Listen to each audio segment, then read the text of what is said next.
Мод тарж Монголоо ногооруул явраатай мөнх ногоон амьдрал төрийн бус байгууллага нь 2005 оноос эхлэн Монгол орны ойжуулалт хот суурин газрын ногоон байгууламжийг нэмэгдүүлэх, элсний нүүдлийг сааруулах, уул уурхайг нөхөн сэргээхэд шаарддаг мод үржүүлэг, үр тарьц суулгацын үйлдвэрлэл, био ялзамгийн бордооны үйлдвэрлэл, борлуулалт зэрэг чиглэлээр үйл ажиллагаагаа эрхэлж байна. Өнөөдөр тэд 20 гаруй төрлийн гоёлын, 300 гаруй төрлийн модлог ургамал, жимс, жимсэгний бут, төрөл бүрийн цэцэг, зүлэг, тэдгээрийн үр, бордоо, цэцэрлэгжүүлэлтийн багаж хэрэгслийн онлайн мэдээлэл худалдаа, зуучлалын Экобирж 2016 үзэсгэлэнгээ амжилттай зохион байгуулж байна. Энэ үзэсгэлэн 9 дахь жилдээ зохион байгуулж байгаа бөгөөд нээлттэнд Баянгол дүүргийн засаг дарга болон холбогдох хүмүүс оролцсон юм а. За Монгол Улсын ерөнхийлөгчийн зарлиг гарсан. За энэ зарлагын хүрээнд өнгөрсөн 7 жилийн хугацаанд 7 сая мод тархицсан байна. За Баянгол дүүргийн хувьд бол бас Баянгол дүүргээ ногооруулах, эко болох зорилтын хүрээнд бид бүхэн өнөөдөр эко биржийг байгуулж байна. Тэгээд энэ эко бирж байгуулагчдаар манай дүүргийн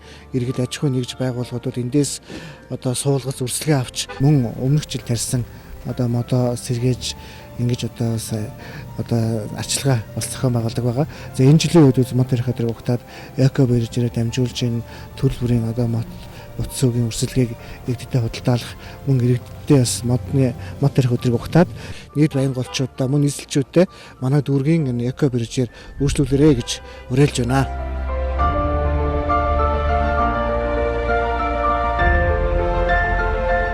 Ургамлын үрийн генофондыг хамгаалах зорилгоор үр түүх мөчир бэлтгэх ажлыг жил бүрийн хавар намар тогтмол зохион байгуулж, компанийнхаа үрийн санд одоогоор 10 гаруй төрлийн 300 гаруй килограмм үр нөөцлөд байна. Үр мөчрийг үрсжүүлж, мод үржүүлгийн бойжуулалтын талбайд шилжүүлэн усалгаа арчилгаа хийн 2-3 жил бойжуулж, тарьц суулгац бэлтгэн өөрийн үйлдвэрлэлийн түүхийд болгон ашиглахаас гадна хэрэгцээ зах зээлд шууд нийлүүлдэг юм а.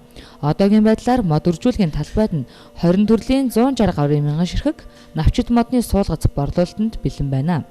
Мөн экологийн сургалт, эко аялал, мод тарих, орчныг цэцэрлэгжүүлэх, ногоон байгууламж байгуулах болон уул уурхайд ашиглагдсан газрыг нөхөн сэргээх зэрэг ажил үйлчилгээх цогц хэлбэрээр нь явуулж байна. Мод ургамлыг тарина гэдэг бол энэ амьд организмыг одоо бий болгож амьдруулж байгаа гэсэн үг. Тэрнээс байшин барилга барихтаа бол адилгүй зүйл. Энэ дээр юу хэлэх гэж байна гэхээр нэгдүгээр энэ бол мэрэгжлийн ажил байх ёстой. За хоёр дахь зүйл нь технологийн гормуудыг нэлээд бид нар алдчихж байгаа. Тухайлбал одоо мод тарьц суулгацыг одоо хөрснөөс шилжүүлж суулгахтай холбогдсон, тээвэрлэхтэй холбогдсон.